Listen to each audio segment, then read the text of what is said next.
So the work then comes with, okay, I need to be a bit more intentional and conscious with knowing that this stuff is real, you know. And if we're doubting it, this is where we can come back to some of the research. In 2022, the fall of 2022, the Nobel Prize was given to quantum physicists who had conclusively found that we literally are creating our reality. So when I open the pantry door and I see all the cans of tomato sauce and pasta and, all the things that are in there, okay? When I close that door, what these researchers are finding is that all of those products, those tangible things that we can hold like a tin can, they don't exist anymore. Like magic. It goes back into a quantum wave state of pure potentiality until I open the door again and I look and it collapses everything into the particle right back to where it was.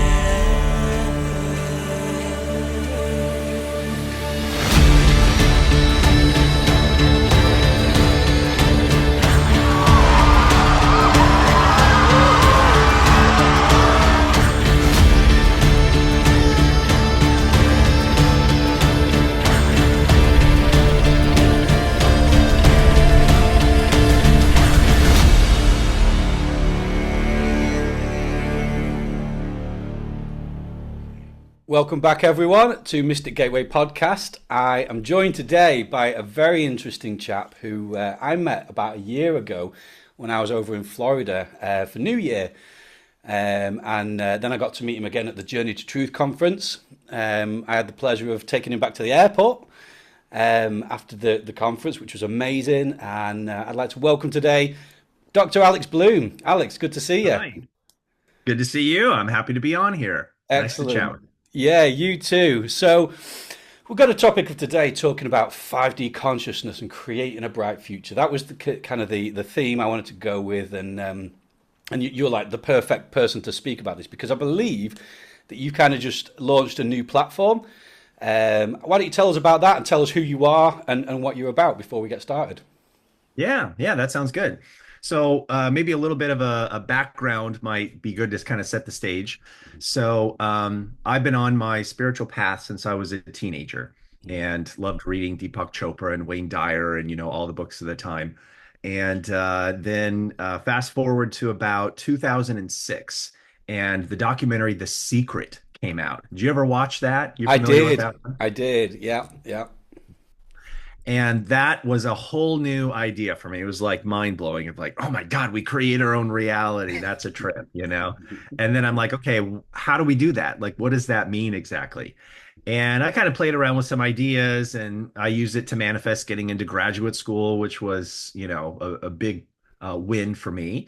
And so I'm sitting there in the doctoral program of this clinical psychology program, my first year, and it's the first term, and we're just a few weeks in, and we start learning about this concept from cognitive behavioral therapy. Mhm. And CBT is like considered to be like the gold standard for therapy. And while we're there, we're shown the triangle, which is kind of a very famous concept that you learn in a lot of different therapies. And the triangle unfolded and described how our psychology is basically our thoughts, our emotions, and our actions. And it was like, when you have those moments when the angels start singing, there's like the metaphorical light bulb above your head, and you're Yep. like, whoa, I think I just had a download and connected some things. Hmm. So I'm like, okay, so I'm looking at the PowerPoint right now and seeing that triangle, and it's making me think of like law of attraction, of how our thoughts create our reality. We need the emotion, like Neville Goddard says, to feel it real. And then we have to take inspired action. We can't just sit on our couch eating cheesy poofs and expect to like manifest stuff. Right, right. So it was like a perfect one-on-one match for me. And I'm like, okay, so I get it now, but where are the books that are bridging these two worlds together between spirituality, metaphysics, and then psychology? Mm, And I looked and I looked and I looked, and the only book that kind of came close to what I was looking for is Power of Intention by Wayne Dyer. mm, And I'm like, okay, this is getting in the vicinity, and I just couldn't find anything. And it planted the seed, and it was insatiable for me. mm, And so for the next 19 years, that's all I did in my free time was just research like, okay, so what creates change in people? And I feel and that's all I did, you know. I mean, I'd go and I'd talk to the librarians. They all knew me by name. You know, I was a university professor for a while and I'd read textbooks and research articles of like what are these modalities that cause change? And the way that I've put them together, because I found that there were 15 ideas. But how do you broadcast 15 ideas without it feeling like a fire hose, you know, of like mhm, concept one and two and three and four? So I'm like, okay, well, think about how other people have structured things. And what came to my mind was the periodic table of elements. And so I'm like, okay, that makes sense. So then I ordered and clustered them into five themes, and five is a lot more digestible than 15. mhm, And so there I'm calling them the hidden elements within. And these are the hidden elements that are within all the modalities of change, right? Like let's just take therapy. If you want to improve yourself and you're like, okay, maybe I'll go to therapy. What in the world does that mean? There's over 1,000 forms of therapy. And sure, there's a few that kind of rise to the top, like CBT and dialectical behavior therapy, and there's, you know, a handful. Um, but when you start reading about all these different forms of therapy, there's things that come back and you start connecting dots. Like, you know, that meme of the conspiracy theorist where he's got all the dots and he's looking at yeah, the yeah. wall. I Mhm, figured it like that's where I so once I put it all together, and I'm like, okay, these are the hidden elements that you see everywhere when you're trying to pursue change, but let's call them out and just organize them so we can say, oh, okay, so this fits into this idea, etc. Then I said, okay, so now how am I going to convey it to other people? And it was around that time that kind of phase two of the spirituality started coming online with this new term that I've been hearing called 5D. And mhm, this was maybe, I don't know, 2015-ish, something like that. And so I'm like, okay. And then I was learning about Joe Dispenza and learning about how he kind of talks about 5D and this concept of coherence. And that really is now taking the world by storm, getting our nervous system kind of in sync, getting our mind in sync, and coming from like high vibration, you know, higher emotions like gratitude and love and peace and getting connected with your heart, as opposed to the lower vibration ones of anger and fear and scarcity and separation and all the things. And so I'm like, okay, well, this is a perfect map on because when you're really getting in charge of your psychology, whether that's therapy or whatever, what's the point of it? Yes, of course, to improve your mental health. But my argument is that these concepts from psychology, these are gifts to the world, and they have been misbranded as therapy ideas mhm, or, you know, research ideas that are locked up in some dusty textbook in the ivory tower. But these are life skills. These are concepts everyone can benefit from. mhm, And they've just been, you know, misbranded. And so that's where I started kind of saying, okay, well, let's get these out. Let's see how I can help create the connection between psychology and improving these things, but you're improving your vibration mhm, when you're mastering your head game, you know? And so when you do that, now you're expanding your awareness. And another word for awareness is consciousness. And so that's like a perfect bridge then with consciousness to this whole 5D thing. And then it was divinely timed because now we are entering this great awakening and there's all these kind of people waking up and seeing the injustices and everything that's going on in the world. And they're saying, whoa, wait a minute, no more. mhm, And so that's kind of how, at least, you know, everyone might have their own definitions of all these different terms that get thrown around. But to me, 3D means where we're separated.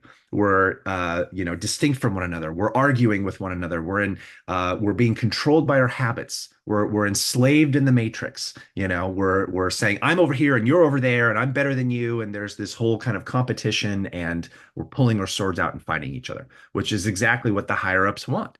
And as you start to wake up, you start to see that, oh, we're both being manipulated, right? mhm, And then in the fourth dimension, which is kind of the next wave up from that, that's where you start to see it. You start to have insights, you start to wake up, you start to have those light bulb moments. And that's what I call 4D. And then 5D is where we make this 18-inch journey from being in our head, which where a lot of truthers and people who are waking up and whatnot, they can get stuck in that fourth dimension because we're not meant to stay there. It's a bridge, but we're here when still when we're waking up. And so we have to make that 18-inch journey then down to our heart. And that's what 5D is all about. Living in flow with life, being intuitive, being in tune with our body and our nervous system, coming from thoughts that aren't toxic, and being able to connect and love and usher in this whole new earth that we're co-creating together. So I put it together in a program and I'm calling it 5DU, where you can learn how to become 5D. And I'm really excited about That's amazing. Wow. Well, thank you for joining us, everyone. I think we've got everything we need there. it. No, that's brilliant because, yeah, I mean, when I guess I had an awakening moment. Things started to shift in my life around sort of 10 years ago now. One of the first things that came into my kind of awareness was this concept of you create your own reality based on the frequency, the vibration you're functioning at, That's the right. thoughts you think, the emotions you feel.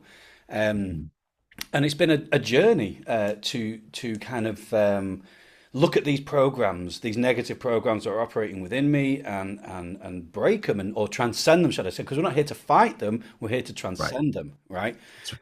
And I mean, I looked into Buddhism and meditation, and I went and Chinese Wu Wei.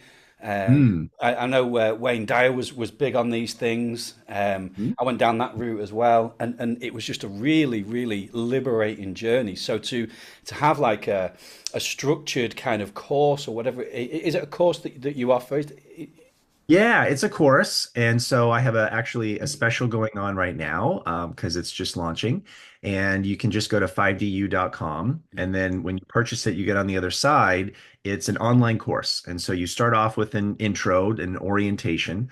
And then from there, you go through every module. And the videos are really kind of broken down into small, little digestible pieces. So you have maybe like 3 to 7 minute videos with a takeaway. I have some assignments in there. I didn't like the word homework, so I call them soul assignments. And then at the end, I have a capstone project where you pull everything together, and I'm calling it your 5D roadmap. Because I don't know about you, but when I would read a book back in the day or I take an online course, it was like, okay, I'm learning cool stuff. And then it just like ends abruptly. And you're like, Right, okay, now what? So right. I wanted people to have a real, takeaway. And so that's the structure of it. And then there's also a community section, which I love so much in this platform. And it's kind of like a Facebook. So you can go in there, there's different like groups and sections, and we have a good time in there. So That sounds amazing. That sounds really good. So anybody, if you want to jump on that, do you say it's 5du.com? 5du.com. That's right. Yeah. Okay, cool. That's amazing. So, um, I'm glad we've done this so early in the year, at least the Gregorian year, You're um, right. because by now, I mean, at the time we're recording this, we're like a week into January. Most people who set kind of like New Year's resolutions, intentions, statistically, most people by now have already given up Mhm. on them, right? Yeah. Um, what would you say that this level of consciousness, because there's got to be a consistency, isn't it? It's like literally changing your very inner world. That's right. Like how do we kind of stick at it? How do we maintain this? We may find, like you say, we might read the information, find the Yeah. like a place and like, wow, this is amazing, but then you walk away and it's like, oh, the old Yeah. patterns come back in. So how do we Right. keep that consistency going? Oh, what a beautiful question. And so important for us. All of us, I think, on some level, once we conceptually understand the concept of 5D, that's great. We've made the bridge, we get it. Like a simple metaphor when I'm trying to describe it to people who just don't get 5D is I say, well, we all know the beloved story of the Christmas Carol with Scrooge, right? So imagine Scrooge is coming from a cold heart. He's scarcity based. He's angry all the time. That's 3D. And once he had his experiences with the ghosts and he wakes up and he's joyous and he's coming from his heart and he goes over to Bob Cratchit and Tiny Tim and he's just giving. That's what 5D means. It's Wow. a pretty simple idea. But I'm actually feeling called to rewrite the Christmas Carol. And so Wow. that's my next project, and I'm really excited about it because I'm going to add a part two where what happens after he has his initial awakening, That's and what does amazing. he do to kind of keep it going, Mm, and then metaphorically that there are other people who are having the same experience that he does on the same night, other Scrooges, mm, and so it's a mass awakening that occurs that Christmas Eve night. Um, but that is the question that once we get it and we can say, oh, I've been there before. Like I remember when I was in love, or when I just had a lovely experience for meditation and I was one with everything, or whatever the case is. I went to a Joe Dispenza seminar or something, that's great. You've touched that moment, but then we all come back down. We slip on what I call the banana peels. Life situation doesn't go our way, or a family member says that one thing that really gets us out of whack, and then all of a sudden we've crashed back to 3D. mm, So, how do we have habits, which is the key concept here, to stay there? And so, not to like plug the course, but we do talk about in there. We talk about like the science of habits. This is where science and spirituality really merge because we have to understand how habits work and then apply that formula to this concept of what we can do on a regular basis to stay in that kind of higher vibration. mm, And what's nice is when you understand the psychological aspects of things, then it's a perfect map on to what we're talking about here. mm, So one of the pieces from the research is showing that the emotions that we feel are addictive. So when we're angry all the time or when we're sad all the time, our body gets familiar with that and then it craves it. We get addicted to it. And there's research that validates this. So when we wake up in the morning and we're typically, I don't know, let's say commuting to work and there's heavy traffic and we're just in that low vibe state and we're kind of disgruntled and, we're like, oh my God, I'm going to be late. And, I burned myself with the coffee this morning or the toast didn't come out well or whatever.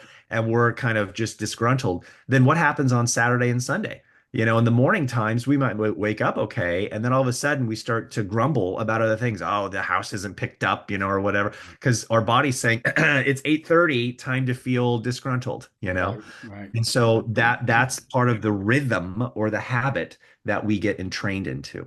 So part of the waking up process is taking a step back to zoom out and look at the bigger picture of like, okay, what happens in a given week for me? We're bodies that crave consistency, Mm, and that rhythm becomes just a part of life. All of life is rhythm. And so we really have to kind of do that work to take that step back and say, okay, so what is my rhythm? What's my pace and cadence like? Is it going in the direction that I want it to? And January is a beautiful time to reflect on that. It's start of the at least Gregorian calendar. mm, And, it gives people a chance with resolutions and whatnot to kind of look at the bigger mm, picture.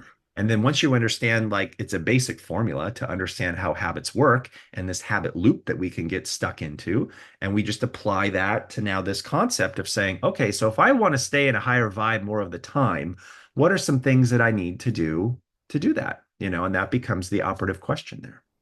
right, right. Yeah. You're answering all my questions before I've asked them, actually.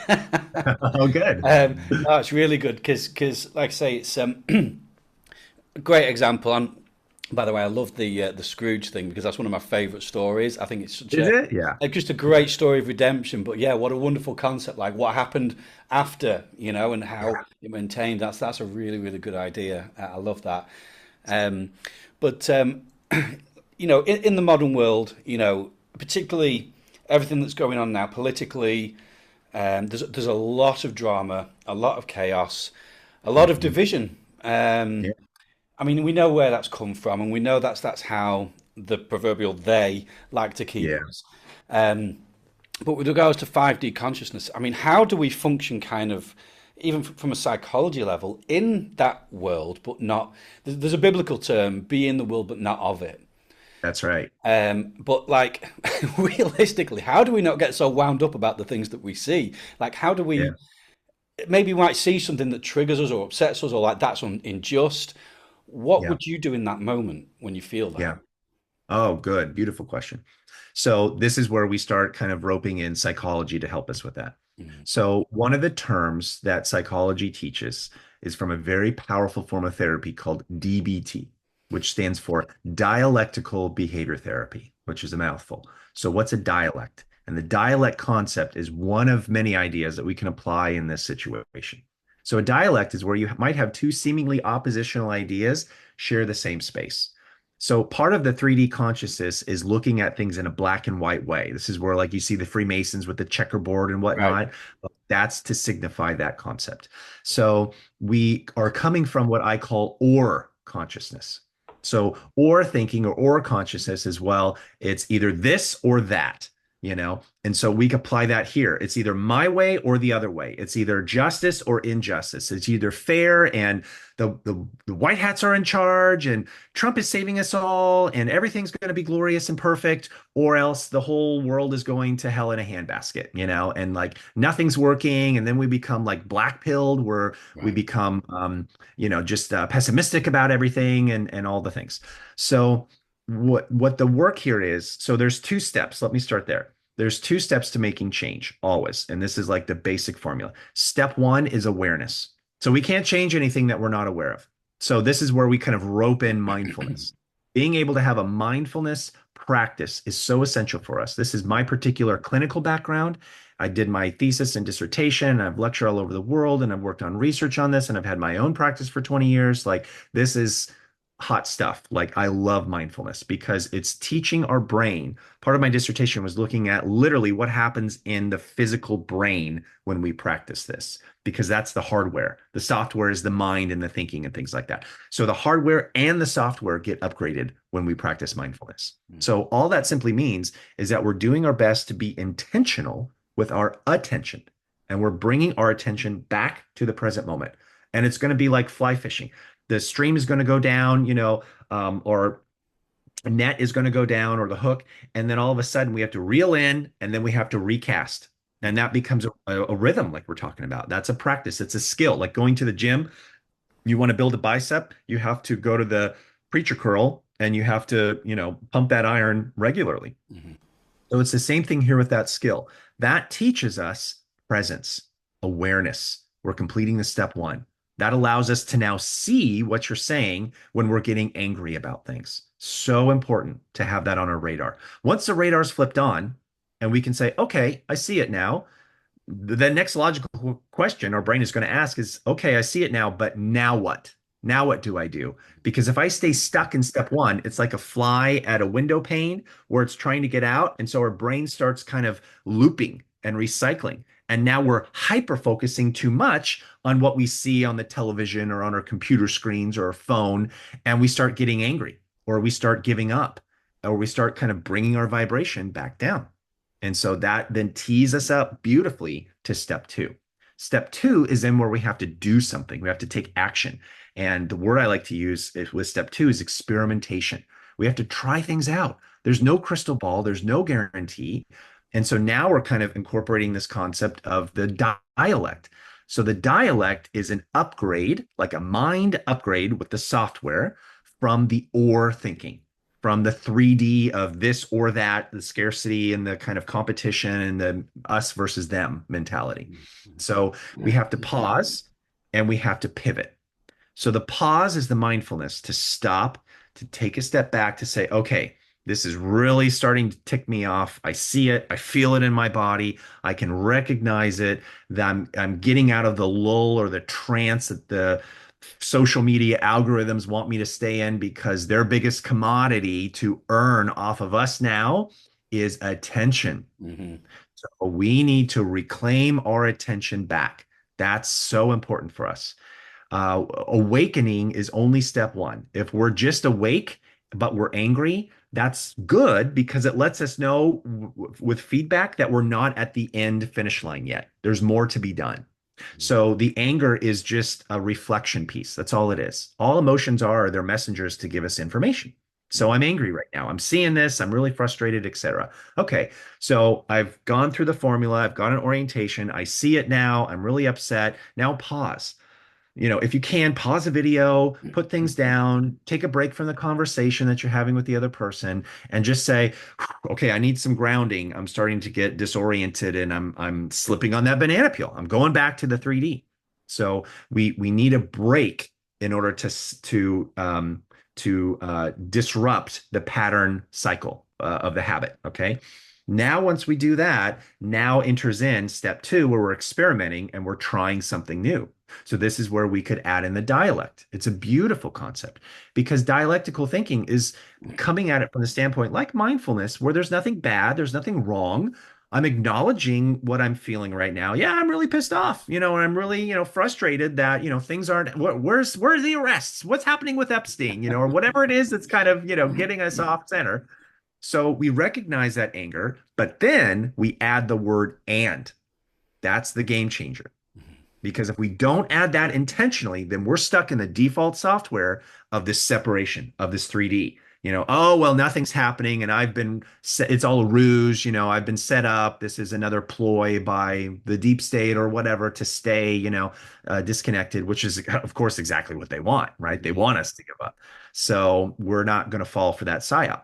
So we take that step back, we practice the and thinking, and then we say, okay, and now what? If I'm learning this thing of 5D and whatnot, like how would a 5D consciousness view this situation? What would that mean? Well, maybe it's more of an internal thing at that point. Maybe I need to kind of practice some self-soothing or grounding and go outside and take my shoes and socks off and just be on the grass. I need to breathe in my belly, where my diaphragm is, and I need to get my nervous system back into coherence. Mm. Because if I'm not settled and grounded, then how am I going to cast off a vibration that's going to serve me when I put all that data into the quantum field? It's all going to boomerang back to me since I'm co-creating my reality. But what's the reality that I want to create? So we have to have these larger questions in mind as like stars, as a compass or a sextant or something to kind of keep us focused. And this is where like values comes in, which is another hidden element. So we take these larger questions, we use those that we, post all over of like, I'm telling clients, put them on your wall, put them on your bathroom mirror, put them on your phone lock screen, like put them wherever so that you have the questions that are most important to you. So that when you get off center, when you recognize that you're going back to that place that you don't want to be in anymore, you have some quick, immediate orientation points to kind of say, oh, yeah, that's right. I want to focus on this question now. And so after you do the step one of awareness and you pause, that then the step two, you can use one of the skills or concepts that will then help you with that larger question to get back on center, on point. Mm. That's amazing because I'm seeing it everywhere. People that I mean, I do it myself. I'll point the finger at myself. Is like you say, we're seeing things on social media. I mean, the big Venezuela issue that's just happened, okay, or is happening. There's such a split, even amongst like Trump's fan base. The MAGA movement and things like that. It's like, Yeah. what's going on? And Mhm. it's like those old programs are coming back in, and I just sometimes, right. So I wake up with things. So I must be doing stuff in the night because I wake up with thoughts, and that's when I put most of my Facebook posts out. I've had this thought, and Yeah. I just thought like what we're doing is we're using like I believe that we've crossed a threshold in time. That I think 2020, everything that happened there was a pinch point where humanity had to make a decision. And Right. I believe that humanity has chosen to go the way, the higher way into 5D consciousness, and we're in the process. That's what I Yeah. believe. Yeah. Um, Yeah. but I think some people, and a lot of truthers are doing this as well. I mean, very high profile truthers, they're stuck in this Mhm. doom and gloom. There's Yeah. a dark, dark control system. They're in control of everything. We're doomed. I think you call it black pilled. Hmm. And I'm like, I personally feel now that a lot of people are filtering a new timeline with old paradigms. Yeah. They were in control. We were not in a good place, but Yeah. something Yeah. that their control is breaking. Why do you think that is? And what advice would you give to people? How would you approach people who are like, we're doomed, and are black pillars and there's nothing we can do? Yeah. Trump's one of the bad guys and all this kind of stuff. Right. Right. Right. Right. Well, I don't think there's a sexy soundbite answer to it because there's a Mm, lot of different potential pathways to kind of help them. But they have to be ready. They have to be open. If they are conclusively like, nope, I've made up my mind, like this is the way things are, and there's no coming back from that, then it's hard to communicate with the brick wall, right? mm, You said the operative word, which is paradigms. mm, And so that's, I think, the most important piece for us. We have to be flexible. We have to be flexible. And so in the psychology world, they would call this psychological flexibility. That's really kind of one of the buzz keywords. Mm. And so we have to apply that concept to this idea. Wait a minute, do I know everything? Like one of the ideas that like I mentioned earlier, like CBT. So part of how we work with thoughts is this concept called reframing. And this goes back to like the ancient Stoic philosophers and whatnot. So we're questioning, we're kind of interrogating our thoughts. So this thought feels true, but do I know that it's true? Do I have all the data? Is there any room for doubt here whatsoever? So what I say to when I'm talking to people, let's say about politics, I'm like, okay, wait a minute here, but do we have all the information, right? Like uh, we have the most powerful military on the face of the planet. And there's so many levels of secrecy and intelligence and all the things that are going on. We're looking at it however many minutes or hours or days we consume with the media and the news and all the things. Do we have all the information? Do we fully know what's going on? Can we be a little bit more humbled to say maybe there's more to the picture that we don't know? Not saying that I know everything or that this is the way or whatnot, but this is where it comes back to paradigms, like you said. That's the key idea here. Because what is a paradigm? A paradigm, at least to me, is defined as a set of beliefs. Mm. And so we can get those beliefs solidified, almost like a jello mold. When you have jello and you put it in the refrigerator and then it kind of slowly conforms to whatever form you put it in. That's how habits work. That's how beliefs work. That's how paradigms work. Mm. So part of this waking up process, if we're going to be coming from our heart, has to be us reflecting on those paradigms. It's like when you go into your attic or your basement and you're rummaging around for something, you're like, oh, this place is a mess. And then you have to make that commitment to come back later and clean it up, you know? So this becomes the work. We've got to clean it up, you know? So what I mean by cleaning up now is going to be the inner work, right? Or shadow, the places that need to be integrated, our belief system and the hidden paradigm control that is managing us invisibly, just like the control on the outside has been managing us for so long. You know, the outer reflects the inner. And so, if you're coming from a place of anger or doom or low vibration, then guess what? They still have you right where they want you, Right. you know? Even in the So, if truth of anything, worlds. that's your cue to say, oh, well, I don't want to be controlled anymore. Like that was part of my awakening is looking at the news and seeing how like we're being manipulated. Not everything is the truth, and the news isn't like gold standard gospel truth. And I got angry. I got really angry because I don't like being manipulated or controlled. You know, I don't think anybody does. Mm. And so I was like, okay, well, wait a minute. There's propaganda going on here. Well, how do we kind of revert? Like, what's the psychology between, but in regards to like not being propagandized to? Mm. And you go back to like the Nazis and Joseph Goebbels and whatnot, and he's like, well, propaganda doesn't work if you see it.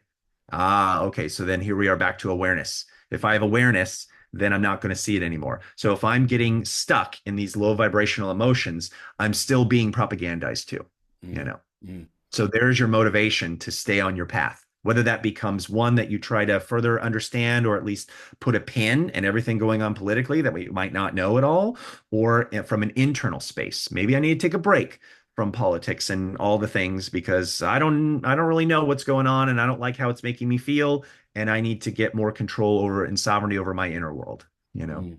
Absolutely. And I think this brings us back to what we were saying originally is that creating our own reality. So one of the things I took, I mean, I think it's a natural part of the process. When you began to see things and you're waking up, you get angry. You're like, how have I not seen this all along? And B, Yeah. how dare they? You know, how Yeah. dare they do That's this right. to us? But then that's still, I think it's a necessary process to get through, definitely. But Mhm. like I say, a lot of people are stuck there. They're bitter, they're angry. Yeah. I've found that a lot of these sort of mindsets, they see a devil in every room, you know, and Yeah. there's an entity trying to get them everywhere and things like this. And I'm not denying the existence of those things by any stretch, but it's like Mhm. I think Mhm. what we're talking about here is when we come into these elevated states of being, emotions, like even if there is a devil in the room, they can't stay where you are because you're carrying such, it's light. It is Yeah. Yeah. literal light. That's right. And I think this is Hold what, on. yeah, sorry, go on. My alarm went off. So sorry Oh, about that. it's okay. It's all right. Yeah. Um, Yeah. Yeah, just I think yeah, we are supposed to be carrying a light. We should define our environment through our frequency, right?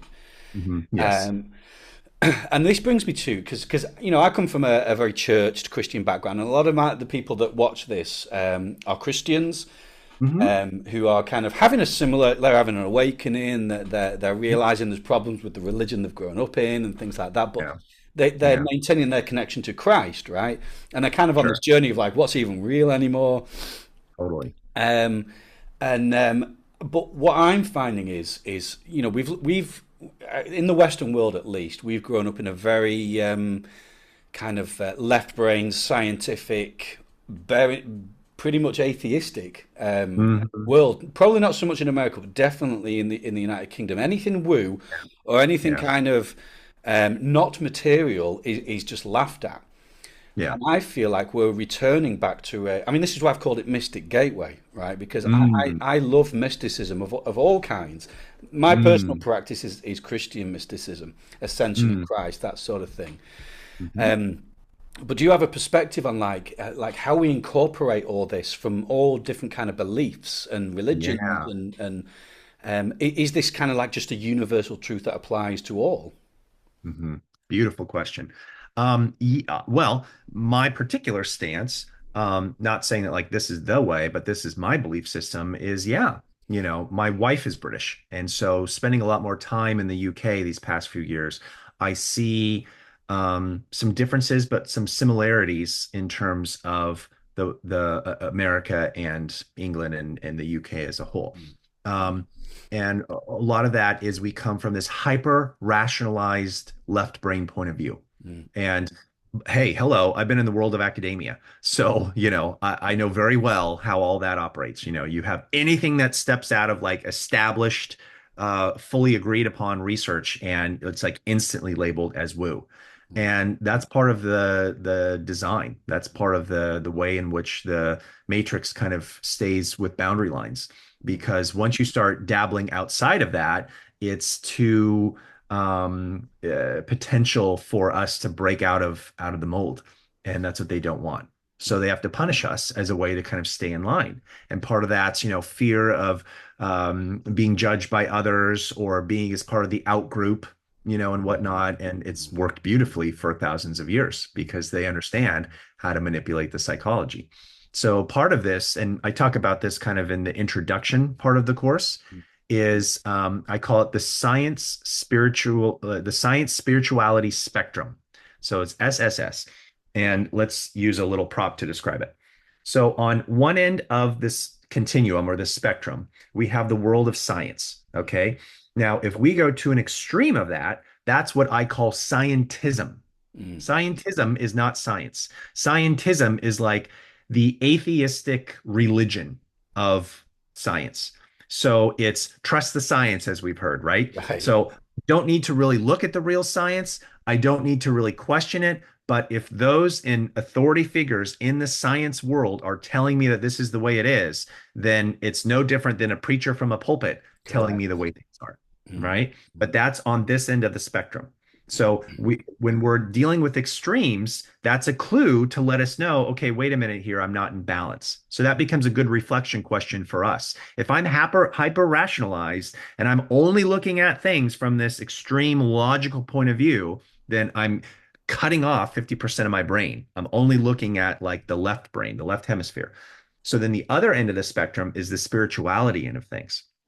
Now, we can go to an extreme with that too. And this is where you get like hyper focused religiosity, mhm, where it's not even about religion anymore. It's about dogmas and control and mm, all the things that Jesus got mad at with the ancient Pharisees. mhm, You go back and you read the Gospels and you see he did not mince words in terms of the Pharisees and how mad he was because they were abusing religion, you mm, know. mm, And so, part of your question was about, well, what's the universal principles, perhaps, between all these religions or these larger ideas? And to me, this has been part of my spiritual journey is trying to find these commonalities, just like with science. And to me, there's kind of two things that come to mind. One, every single faith that I've ever found always values the breath in right. some capacity. Mhm. you know, because to me, the breath is the gateway. The breath is where we move from the ether in the quantum field, and it kind of converts that into our body and into something tangible that uses us to exist. We would die very quickly in a matter of minutes if we didn't have this life energy that is in abundance all around us 24/7, 365 nonstop. Mm. The breath becomes a powerful practice then for us as well. But the other thing is coming from our heart, coming from our heart. This was one of Jesus's main principles, right? When you look at the Gospels, whether it's the esoteric kind of Gnostic or things along those lines, in terms of understanding the things that maybe weren't included in the official canon. Mm. He goes into more depth about that. But Right. even if you look at the four main gospels, if you have the right mindset, you can cherry pick and kind of look at things with more detail. And what was Jesus's main thing? His main thing was the kingdom of heaven, the Right. kingdom of God, right? That's what he taught. And let's be real here for a minute. He did not preach the cross. That was not his message. Yeah, it's I'm true. sorry, it wasn't. Yeah. Go back and read the Gospels. Like what he talked about was the kingdom. That Mm. was his real message. He didn't tell his apostles, hey, let's go into these other villages and let's spread the gospel, which means the good news Mm. that I'm going to die soon because dad's mad at everybody. And that you better believe that, or else you're going to conditionally be loved and go to eternity in hell forever and ever and ever. That I don't think that's going to win over many hearts, No, And but it I'm not hasn't, trying to has step it? on, yeah, yeah, Yeah, exactly. yeah. And I'm not trying to step on anybody's toes here if that's what they believe, but Totally I'm just agree. looking at it from a logical point of view, right? You Mm. go back, you read the words in black and white or red and white, and they're not there, right? He talked about the kingdom. Mm. So part of my spiritual journey has been learning a different language to understand the Gospels. And this language is Aramaic. Aramaic is the language that Jesus spoke himself. Mm. And there is an argument out there that the Bible was originally written in Aramaic, certainly not Greek or Wow. even Hebrew extensively. Okay. And so when you understand the culture of the time and the cultural idioms that were used, the expressions, and then you understand the Aramaic root of the Gospels and you read the Aramaic Bible, the Peshitta, compared to the traditional Gospels, it's so different. Mm. There are so many different because it's all about interpretations. It's all Mm. about, translations from different languages. And when you go from Aramaic directly into English, then your understanding of Jesus and the message and the gospel and all of Christianity really starts to upgrade. It really Mm. starts to Mm. transform. And I'll give you an example. So his word was kingdom, right? So the word kingdom in Aramaic, Malkutha is the word. And Malkutha, when you directly look into an Aramaic dictionary for the word Malkutha and you translate that to English, yes, it means a kingdom, but it also means a realm. Like a Mm. king has a realm, and whatnot. Right. And that got me thinking as soon as I heard that word realm. And I'm like, wait a minute, what's another word for realm?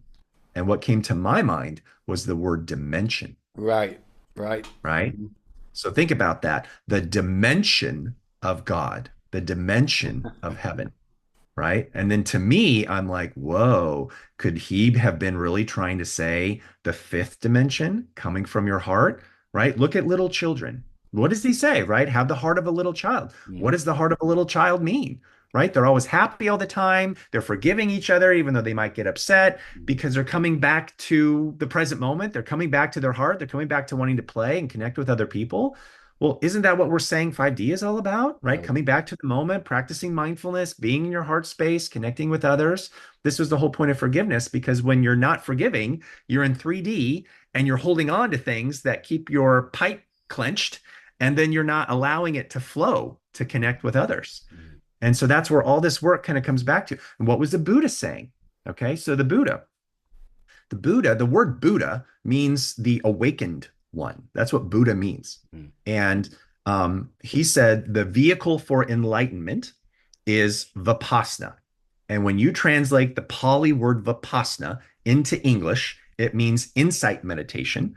But how we traditionally translate it is the word mindfulness. Mm. And so mindfulness is the vehicle for enlightenment.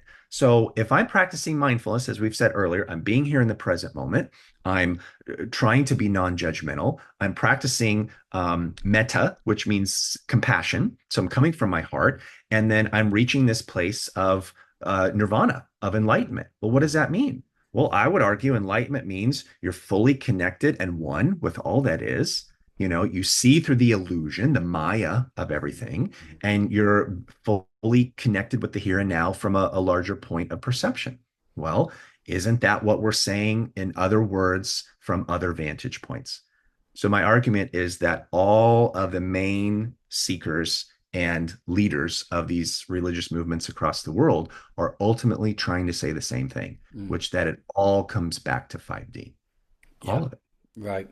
Right, Mhm. that's absolutely brilliantly said, and that's connected so many dots for many people, I'm sure. Like, like I say, I love the ancient way, the ancient path, and that's what makes me laugh about kind of the term New Age. There's nothing new Mhm. about it, you know. Yeah. This has Yeah. been a thread through all, however many hundreds of thousands of years of human history.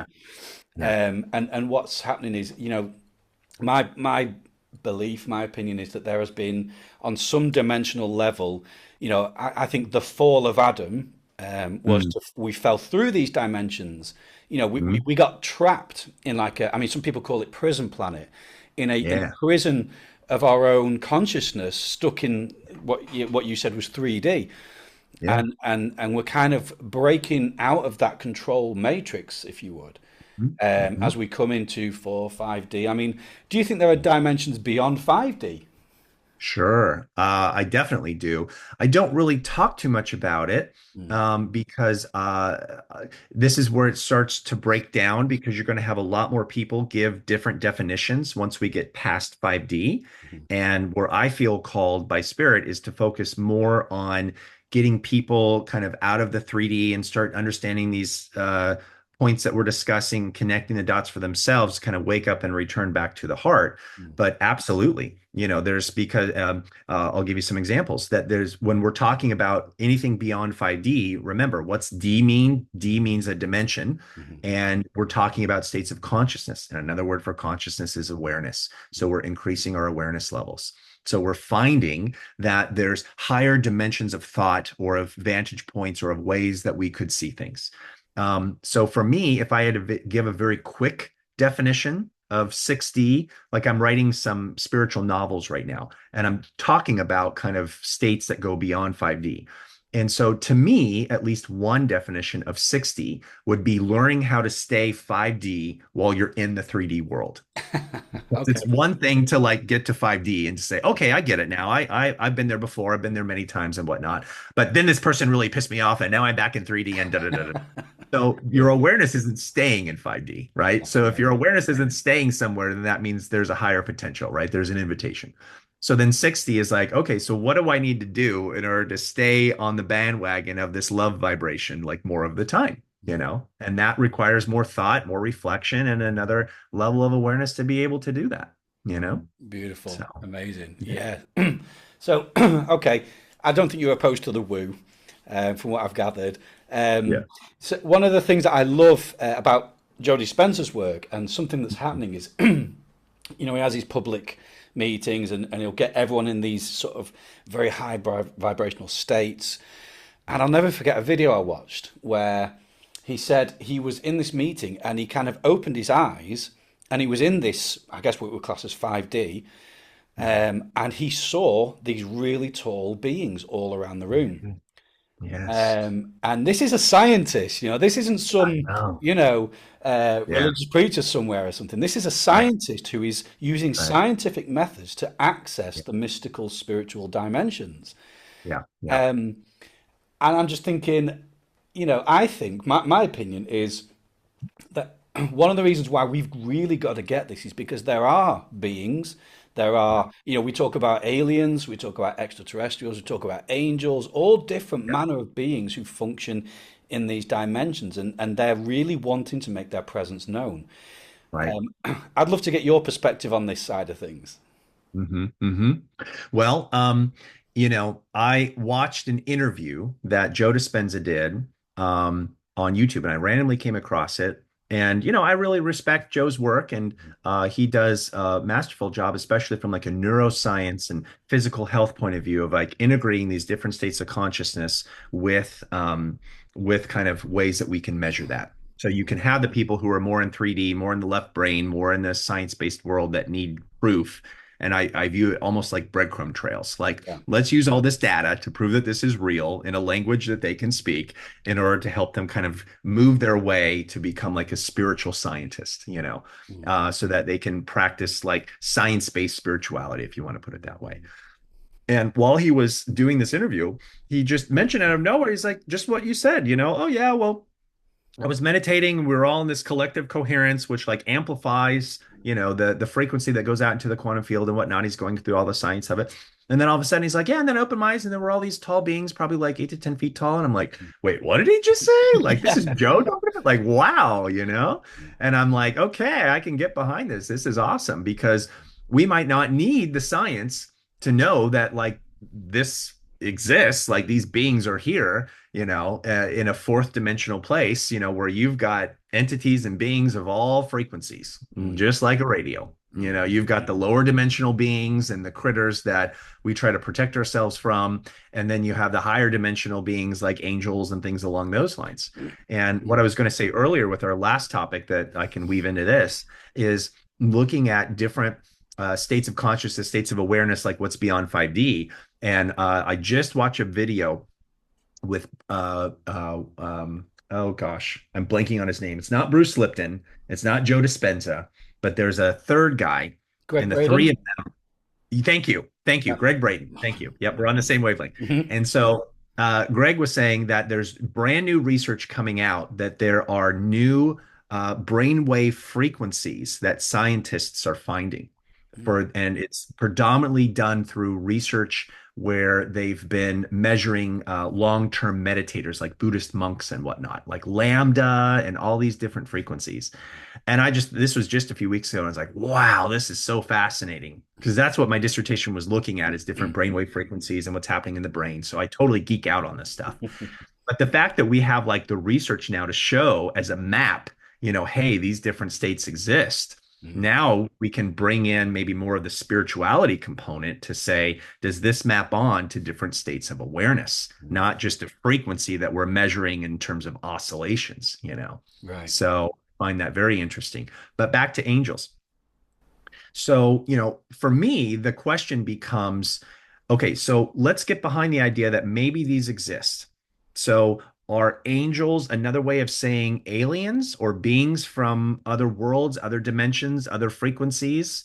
And if so, if not, I mean, how do we know conclusively? But either way, we have to go with hypotheses, right? Because we don't know. So let's go with that hypothesis that maybe at least there's some overlap between angels and extraterrestrials or intraterrestrials, however we want to conceptualize it.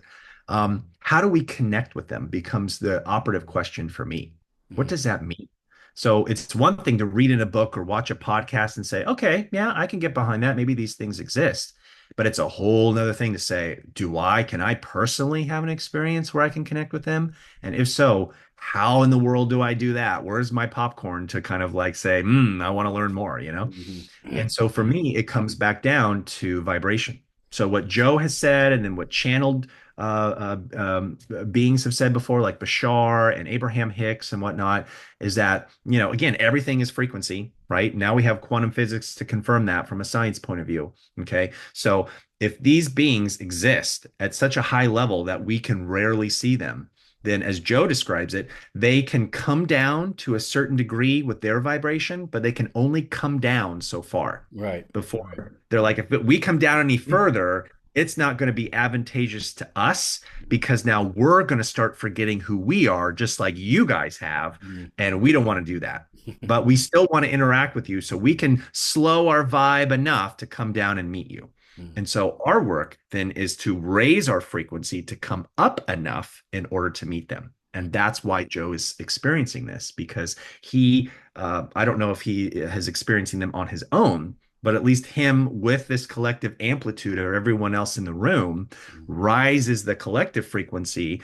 And I have folks that I know who have gone to these seminars that have also seen these beings too. Wow. Wow. So, and they're very tall. Sometimes they have blue skin, sometimes they have white skin. They're often dressed in robes.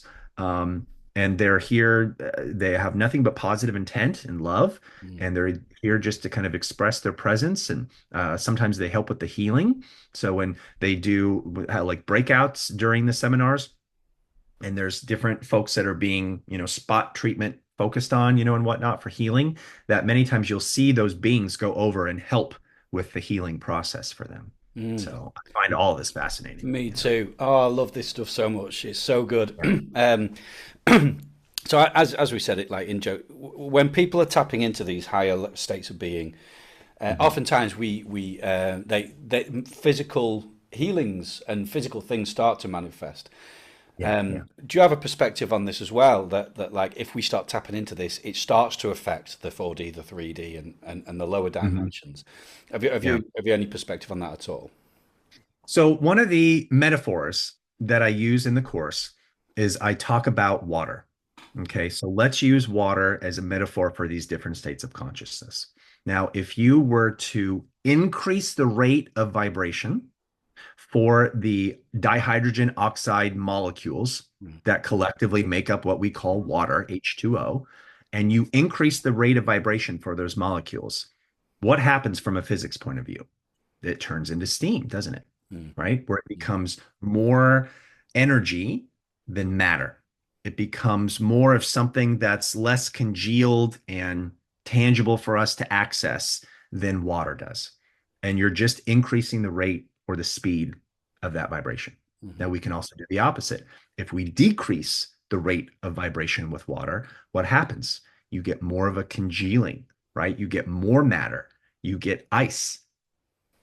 And so that becomes a metaphor for our states of consciousness. When we increase our vibration, and again, I'm defining our vibration of the outcasts of what we're putting out to the quantum field as our psychology.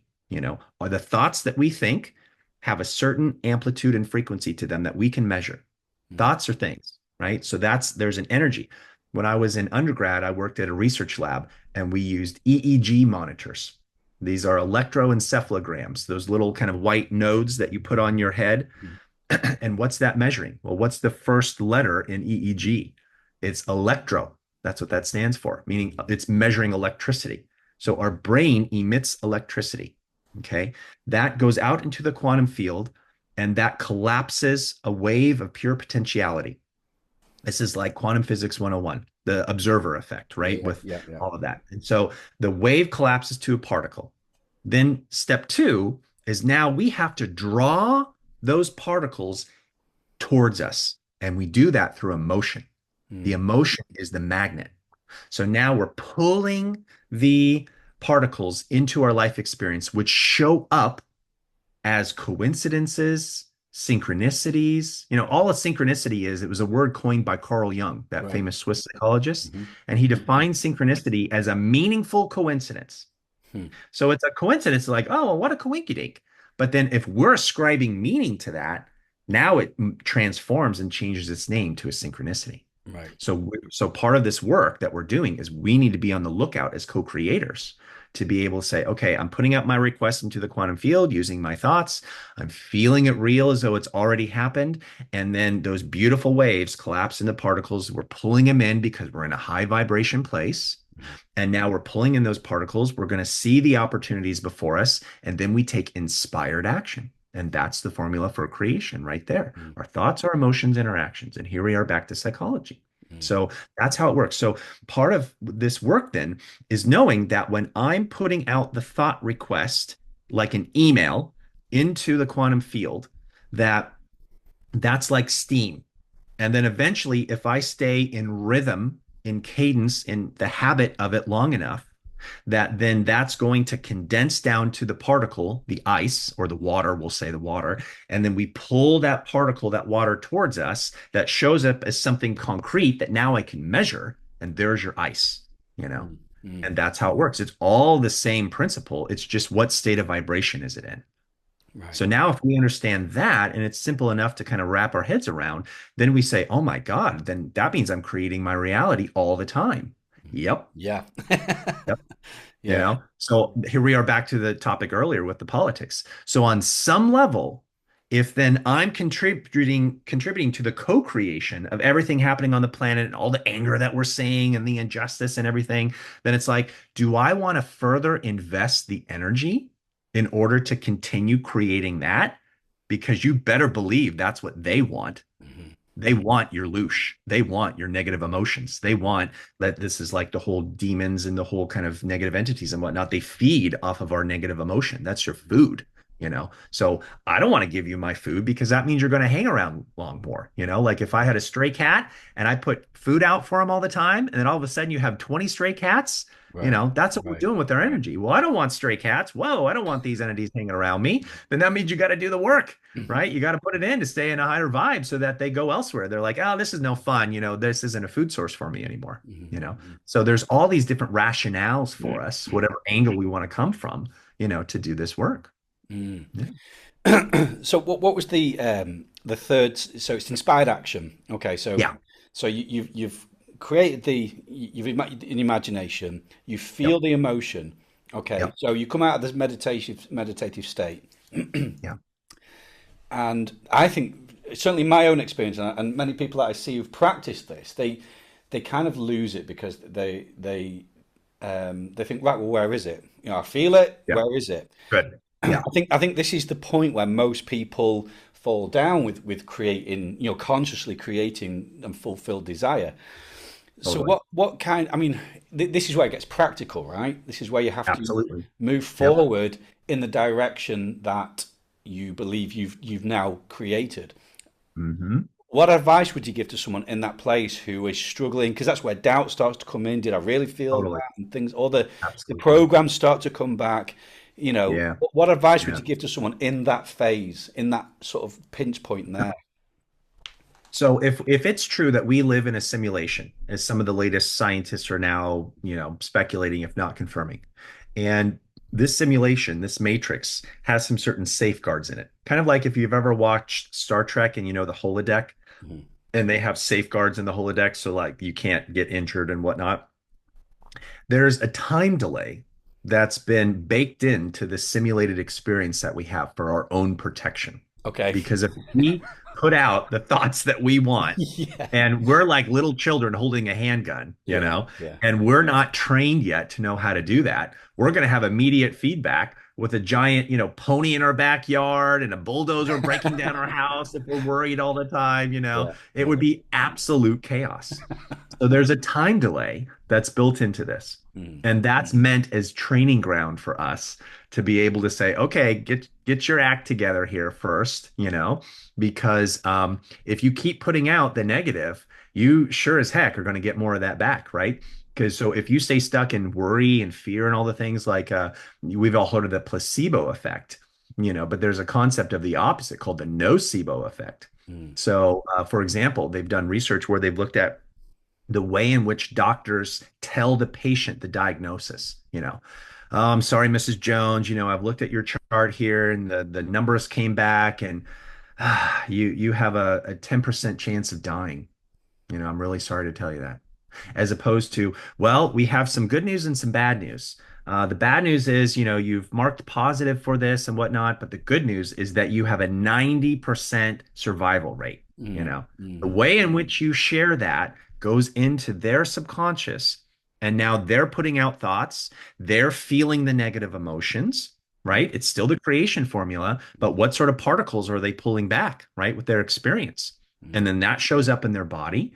And then a few months later, the doctor calls Mrs. Jones up and says, can you please come into the clinic? I have a very important message to tell you. She comes in, she's starting to look really ill and whatnot. And he goes, I really apologize about this. I'm so sorry, but I got your chart mixed up with someone else. You're actually fine. You have no disease whatsoever. And she's, like, what? What are you talking about? And then they do a scan later. Well, now she does have something, you Right. know Mm. as she's contributed with this nocebo effect. Mm. Now, it doesn't happen every time because nothing works as a guarantee for everybody because it's all based on your particular variables in the formula, Mm. you know? So the work then comes with, okay, I need to be a bit more intentional and conscious with knowing that this stuff is real. And if we're doubting it, this is where we can come back to some of the research. In 2022, the fall of 2022, the Nobel Prize was given to quantum physicists who had conclusively found that we literally are creating our reality. So when I open the pantry door and I see all the cans of tomato sauce and pasta and, all the things that are in there, okay? When I close that door, what these researchers are finding is that all of those products, those tangible things that we can hold like a tin can, they don't exist anymore. Like magic. It goes back into a quantum wave state of pure potentiality Wow. until I open the door again and I look and it collapses everything into the particle right back to where it was. Wow. It's mind Now, blowing. people have won the Nobel Prize for proving the science behind this. Wow. So you want to talk about a bridge between woo-woo and real true science, there you go, Mm, mm. right? So if we know that to exist now and we're like, wow, this is real, like that's going to take a while for my head to wrap around, but we can't use, well, this is a woo-woo argument anymore, right? We can't do that. Mm. So if we hold on to this, then that's going to start to challenge some discomfort perhaps inside of us where we've been brainwashed to believe anything in that realm is total woo, don't go there. Mm. That's the matrix telling you stay in your bumper lanes on the bowling alley and don't ever think or go outside, right? Take it by faith, son. So so that's kind of the modality with that. Okay. So now if we say that, the question comes back to a time delay. So how does that work? Well, isn't this the same methodology that Jesus used to heal? Right? He spent a lot of time in prayer, a lot of time by himself because he was trying to do his best to stay in coherence. I and the Father are one, Right. you know. So the word father there is the Aramaic word Abba. And Abba means father, but it also means beloved. Mm. So parents would call their children Abba Right. because it just meant honey or sweetie pie. It was a term of endearment. It was meant to be very personal and intimate. It wasn't like father, like a masculine entity. Um, and so I and the beloved are now fully connected. We're in coherence. We're one, right? And so he's in coherence now, and then he can go in and he can heal because his vibrational state is so high. And now HeartMath Institute, which is this research based out of California, is showing that we have a reliably measurable biofield around our body, Mm. like what in the science world is called the aura. Well, now we can measure it. And it goes anywhere on average from like 3 to 6 feet out. But if we get into a deep state of coherence where we're coming from our love vibration, it goes out so far they've stopped measuring it. Wow. Wow. The researchers would get in their car and they'd be like looking at the monitors and everything that they're measuring. And they're like, okay, well, let's see how far this goes. And they go, what, a mile, 2 miles? They stopped at like, I think something like 3 or 5 miles because they're like, okay, all right, this is far enough. Like we get it. It goes out a long way. Mm. So think about the potential of us when we do that and how like bulletproof we can become, you Mm. know? So Mm. again, the question comes, how do we incorporate faith and the spirituality of that with this manifestation thing that maybe we're new, maybe we're skeptical, maybe we don't know how it all works? Well, let's start with theory here. Okay, so if it's true that maybe there's a time delay built into the algorithm of being in the matrix for my protection, then that means that I probably won't manifest things like that. I'm not going to be in this blissed out, theta brainwave state and I'm meditating and I have all the money in my bank account and I can feel it because that's the thought, right? We have to see the end result, not what we wish or what we hope for, but that it's already done. That's the key with the thought part. And then we have to feel it from the end result. We can't say, well, gosh, maybe, or I'm feeling a little hopeful or whatever. We can start there. And I have in the course what I call a vibe map to kind of help us like a ladder to kind of get there. But ultimately, we want to come from the place that it's already done. It's already Mm. done. And this is what Jesus talked about, when he did his healings. Right. He gave thanks in advance, right? Yeah. That's faith. That's what Right. that means, that you've got a gap between your current reality of what you're seeing and then the end result of what you want. There's a gap there. And that gap is then, for me, the whole point of what all these religions are saying. Mhm. The whole concept of faith from any standpoint religiously that you want to come from, it means what do you do in the gap? You got to have a confidence knowing that the final result is coming, but you ain't there yet. But that doesn't mean to give up.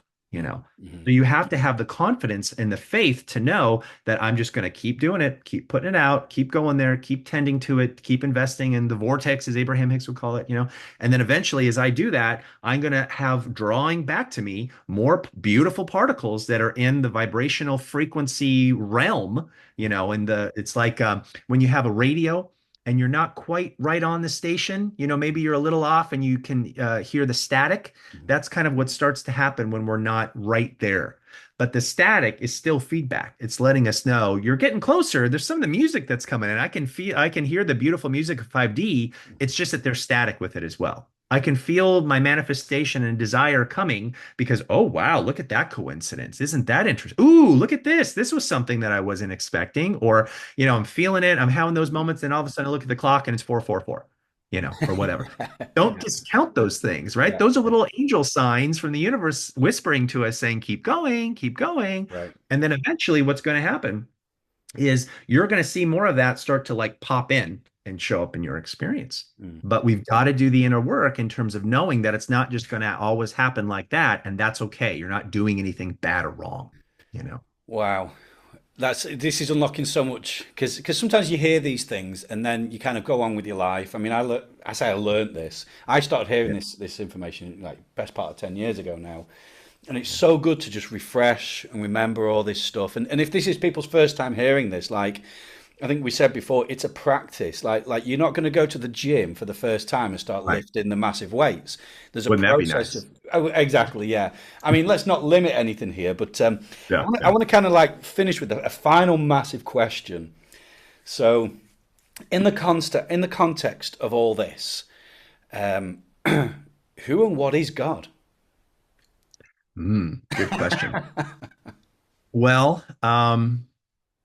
let's start with maybe a biblical stance and then kind of move from there. So what the gospels say, because you know Jesus talked about this, who or what is God? God is love. Mm, God is love. God is love. Love is God. It's the same thing. I think there's other words that we could swap in there to because here's the problem that we need to be careful with. When we hear you were mentioning the word paradigms earlier, right? So here we are back to hearing certain words, and then those words have connotations for us mm, based on our belief system that we've heard over and over and over and over again. And so when we hear a word, that creates something inside for us. And the powers that be have used that to their absolutely. advantage, right? The trigger words and whatnot that they know are going to create certain reactions inside of us. So when we hear the word God, everyone's gonna, as they're listening to this right now, gonna stop and have their own understanding of what that word means to them. Hmm. For some, it might be I see an old man in the sky wearing a robe with sandals and a long white beard or something like that, you know. And so my encouragement is to, as we're saying here, what's kind of one of the key takeaways, taking a step back and being open, being flexible, Mm, saying that maybe I don't know it all. Maybe the religions that I've been brought up with don't know it all, you mhm, know. mhm, So, but if we go, if let's say you're more spiritually inclined to be Christian and whatnot, and you were raised with God in a Christian context, meaning like this old man in the sky and whatnot, um, it creates a distance from us, right? Like he's out there.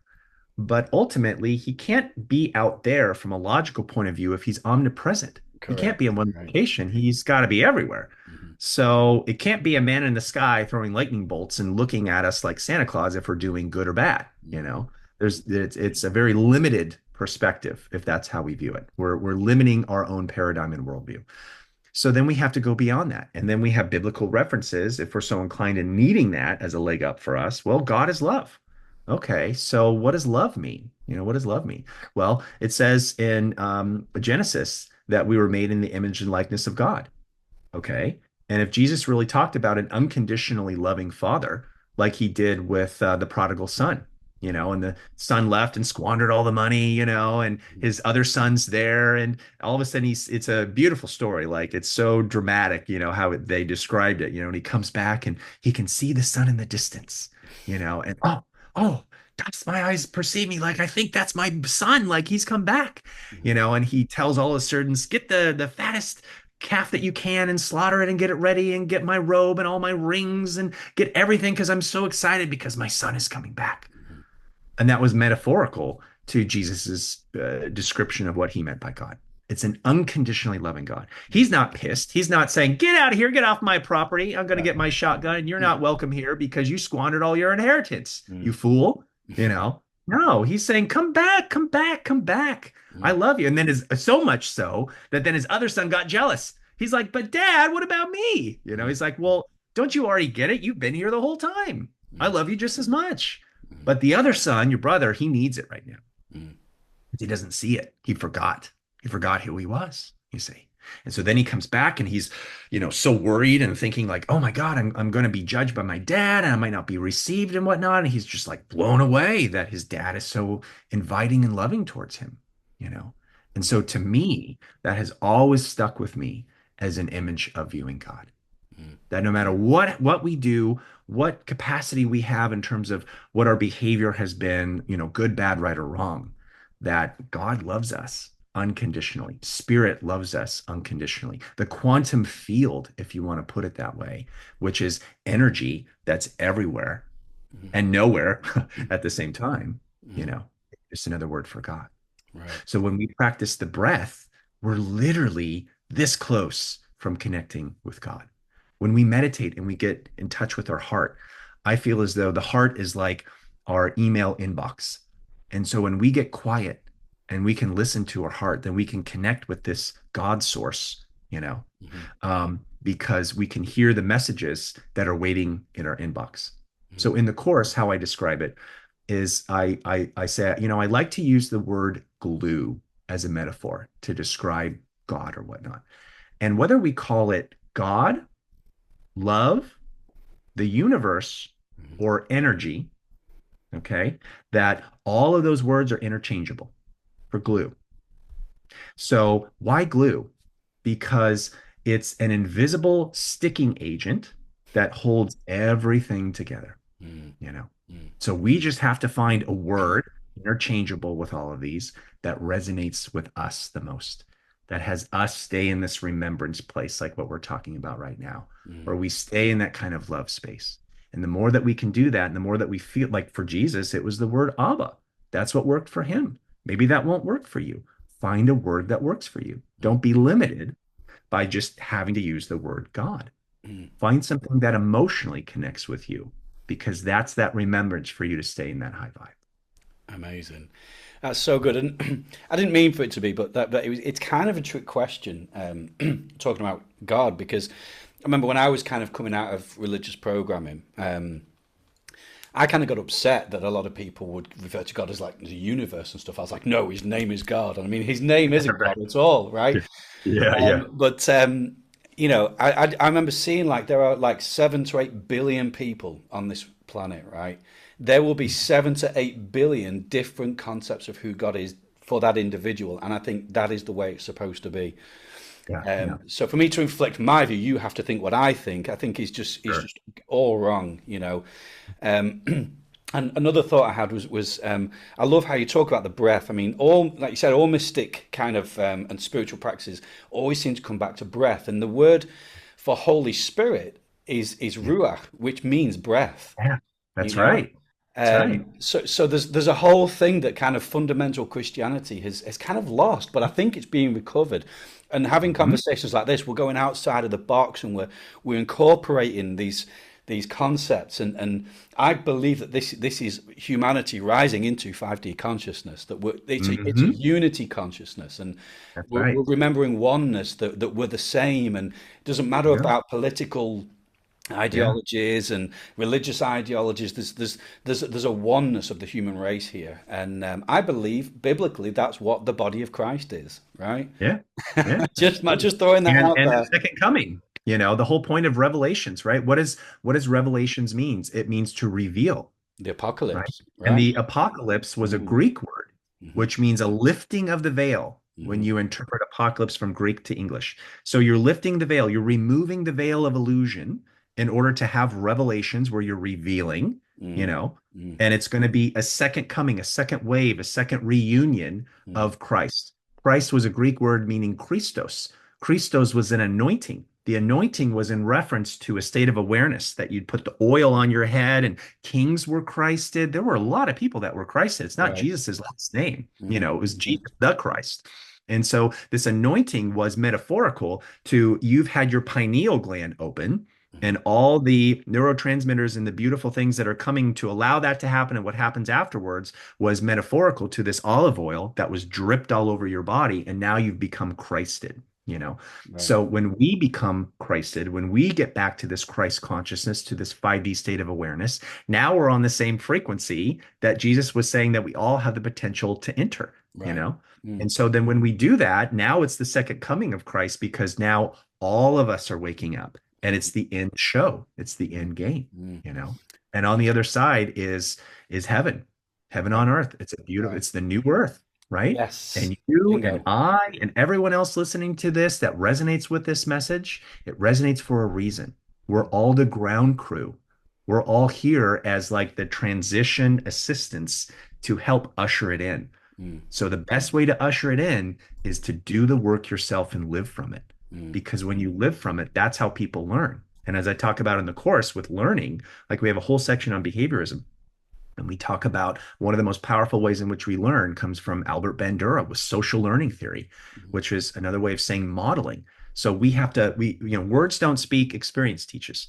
Mm. So we have to embody it and show it by just how we live our life. And when we do that, other people, whether consciously or subconsciously, are like, huh, I kind of liked how he handled that, or that's an interesting point of view. It's not preachy. It's Mhm. not telling people what to do. The words are going to come in and go out. People are going to roll their eyes and be like, "Don't tell me what to do, Dad." But if you model it for them and you just come from that love vibe, then everybody feels it. That's why it feels good to feel good. Right. That's what Right. we're wired into. Is it doesn't feel bad to feel good. It feels good to feel good. Mhm. You know. And Mhm. this is why it feels bad to feel bad. We don't like feeling bad. Why do people come to therapy? Because they don't like being depressed. They don't like being anxious. Mm. If they love those things, I'd be out of a job. You know. So they Yeah. don't like it. It's uncomfortable. That's wired into us within the simulation experience for us as feedback to say, yeah, I think something's off here. So when we come back to the high vibe, then we're doing the work. And now what we know with Greg Braden and whatnot, where he talks about, oh, I'm blanking on the term, the holographic universe, Yeah. that we all live in a hologram, Mhm. that by us doing our inner work, by us increasing the vibration in our experience and putting out new data into the quantum field, almost like the Akashic records in a sense, that then we are not just working on improving our own individual lot in life, but we're contributing positively to the collective vibe. You Mm. know, we're Mm. raising all of it. And that's how one of the best ways of how we contribute. We don't have to feel pressured of, oh God, I got to give up my job and go volunteer in, some war-torn country or whatever. It's not about a doing thing. It's about a being thing. We're Right. not human doings. you know, Mhm. we're human beings. And Right. if we get stuck in the doing trap, we're doing over here and we're doing over there, then at the end of the day, if we're not careful, we become nothing more than a pile of doo-doo, you know. And so we got to remember that we're human beings, Yeah. you know. Yeah. So we lose that in the West because we're so focused on achievement and accomplishment and doing all the time. And there's nothing wrong with that. We're not judging it, but that is more of like the 3D bent of things. Right. Right. If we're moving from ice and more to steam, then we got to come from a place of being, Yeah. come from our hearts and come from that higher vibe. And what more evidence do you need? I mean, the research is clear. I have Joe Dispenza's book here, Becoming I have the Supernatural. same one. You Brilliant have book. that Yeah. book Yeah. too? Yeah. Yeah. Oh, it's beautiful. He talks about all the research and everything and Mhm. talking about our pineal gland and all the research is coming out in terms of what happens when we're in coherence. And then I have the latest book from Heart Math Institute called Heart Intelligence. I Wow. haven't had a chance to dive into it yet, but it's all the latest research in terms of what happens when we get into a place of coherence. I use coherence with a lot of my clients. It helps with trauma. It helps with so many different things, anxiety and depression and burnout, and the list goes on, health conditions and whatnot. So if we need it for a healing, then great, we can use coherence from that standpoint. Hmm. If we want to use it to manifest, great, we can use it from that standpoint. Hmm. The three words that I use to kind of summarize the intent behind the 5DU course is I say heal, create, and thrive. So Yeah. the word heal means that we're doing our work. We're kind of stuck in 3D. We're trying to get out and shake off all this stuff that we got going on, whether if it's a health condition or we're just in, a negative thought pattern or we're struggling with emotional things or whatever. We need to heal. We need some healings. Once we do the healing and we're kind of back into that coherence, now we have more bandwidth. We're pulling back more energy and whatnot. We're like, oh, this feels good. Like, okay, I'm stable now. I can breathe. I've got more breathing room. Okay. Now at that point, we have more bandwidth. And with that bandwidth, with that coherence, now we can like start looking at things from a deeper sense, being reminded once again, oh yeah, I am co-creating this reality experience. So how can I do it more on purpose if it's not coming from the standpoint of where I want it to be? So now I've moved from healing to creating. And once I start creating and I'm realizing the science behind all this, okay, so I'm putting out the wrong radio frequency in terms of what the quantum field is picking up. And it's just a mirror, a Xerox device. So it's sending back to me. This is what the Buddhists meant by karma. It's sending back to me what I'm putting out. Oh, okay. So then I don't need to yell at what's in the mirror. I need to yell at the source in order to say, okay, I got to change the vibrational frequency like a radio. So I change that. I'm now creating more intentionally. I'm in my flow. I'm in coherence. I'm naturally going to be putting out more beautiful energy into the quantum field. And then when those experiences come back to me as those particles with synchronicities, now life is clicking. It's Mm, flowing. mm, There's more juice, right? And then what happens is now we're thriving. Now we're able to live up to our potential. mm. And we're coming from our heart all the time. We're overflowing with joy and love. And that's heaven on earth. I don't know how else to describe it more Right, beautifully than that. That's what we all want, you right. know. Yeah. And so it's at our fingertips, and there's a potential for all of us to tap into. And that's what I believe the beautiful message is. That to me is what the gospel means. Right. Mic drop Yeah. moment there. That's amazing. Alex, this has been absolutely fantastic. For me personally, and I know everyone that watching this is, it's if it's not new information, it's a reminder, to watch your energy and be aware and shift things and change things and do the work as we call it. That's right. But just so you got your 5du.com website. Mhm. Is there any other resources available or anything that's due to come out? Well, there's a lot of things coming out. So the 5DU course is the start. And I'm really excited about it. I put 19 years of blood, sweat, and tears, and I'm blown away by the testimonials of what the people have discovered and found through their own beta testing experience of this. And that's just the beginning. During this 19-year quest where I've been kind of sequestered and been like this academic monk in a lot of ways, I've had a lot of beautiful ideas come to me. So I have like almost 40 different courses and book ideas that I'm wanting to explore. One of them is applying 5D to couples. And I mean, the list goes on. Mm, I've got that Christmas book I'm working on and some other spiritual novels. So I'm trying to create like an ecosystem with all these ideas. It's the same message. It's just coming out in a billion different ways. mm, mm, And after 5DU kind of starts to sprout and grow some legs, then from there, I'm going to be expanding into what I'm calling 5DU University. And so from there, then it's going to be other people who are on the same frequency and have their own song that they want to sing, but they might want a platform in which to host their courses. mhm, And so we're going to have like a digital virtual university where then people can host their course just like you would in a university where you take a course, mhm. or class and host it that way. And I'm also trying to get back into my YouTube channel this year. Now that I'm leaving work, I'm starting my private practice, and I've got the 5DU thing going, I'm going to have a little bit more time and bandwidth to start getting the Awesome. message out. And so it's pretty simple. It's just my name, Dr. Alex Bloom on YouTube, and wanting to go on more beautiful podcasts like your own and Mm, just spread this glorious message of what's coming. Because there's mm. so many good things coming that we really don't need to waste time being in low vibration, being black pilled, being all the Absolutely. negative things. Like, Yeah. let's get out of that and come more, even if you don't understand or believe in everything politically, put it off to the side. Say, I don't know it all. Say there might be more going on. I'm at least Mhm. open to it. I'm flexible to the idea.